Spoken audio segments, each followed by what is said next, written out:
Caitlin Clark joins in Pay Us What You Owe Us WNBA CBA demonstration. A picture is worth 1,000 words. And on Saturday night, the picture that the WNBA's biggest stars were painting was that the collective bargaining agreement negotiations between the players and the league haven't progressed nearly positively enough. With an October deadline looming, WNBA All-Stars wore Pay Us What You Owe Us t-shirts during All-Star Game warmups. This collective demonstration comes on the heels of 40 WNBA players having met with the league during the latest round of collective bargaining agreement negotiations on Thursday. Indiana Fever guard Caitlin Clark, one of the WNBA All-Star Game's two team captains, joined in on the demonstration. Afterwards, as WNBA Commissioner Cathy Engelbert awarded Minnesota Lynx forward Napheesa Collier the 2025 All-Star Game MVP trophy, chants of "Pay Them" rang out from the sold-out Gainbridge Fieldhouse crowd of 16,988. That was a powerful moment.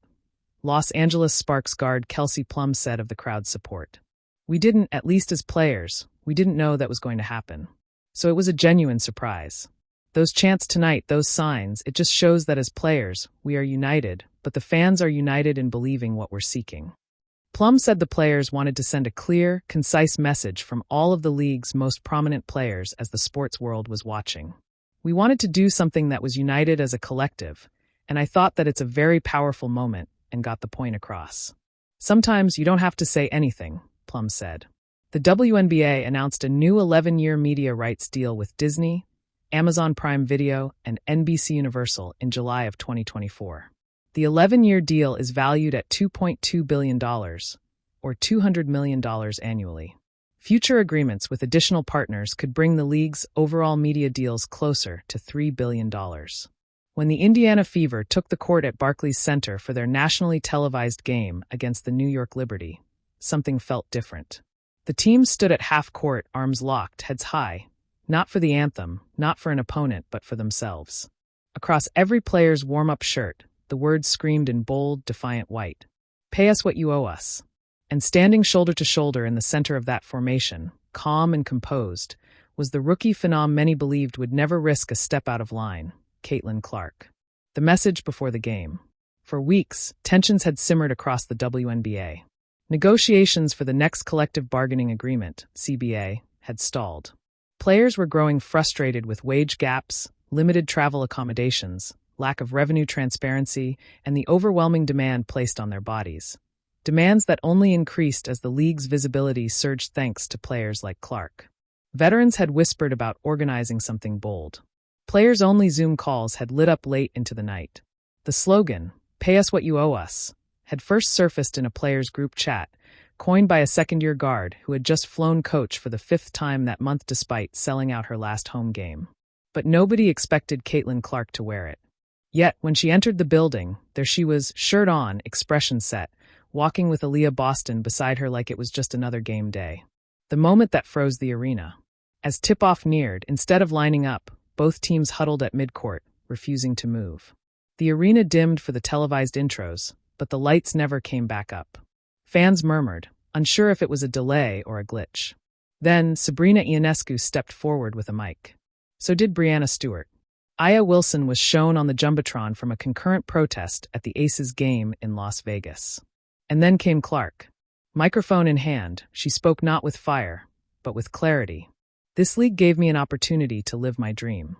But a dream isn't supposed to feel like exploitation. We're grateful, but gratitude doesn't pay rent. And it doesn't excuse inequality." Her words rippled through the crowd like a shockwave. "The time for patience is over. We love this game. We give everything to it. It's time for the people profiting from our labor to do the same." The aftershock. After 5 minutes of silence, the game resumed, played with intense physicality, but an even more electric atmosphere. Every basket felt like a punctuation mark to the protest that had just unfolded. The WNBA Players Association released a joint statement later that night. "We have reached a breaking point. Our value is undeniable. The investment must match the impact. This is not a strike.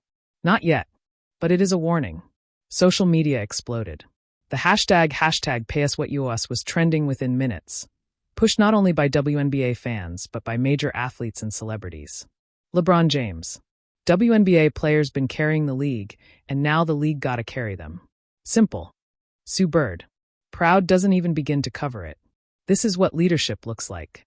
Even President Michelle Obama posted, "Equity isn't just nice to have, it's long overdue.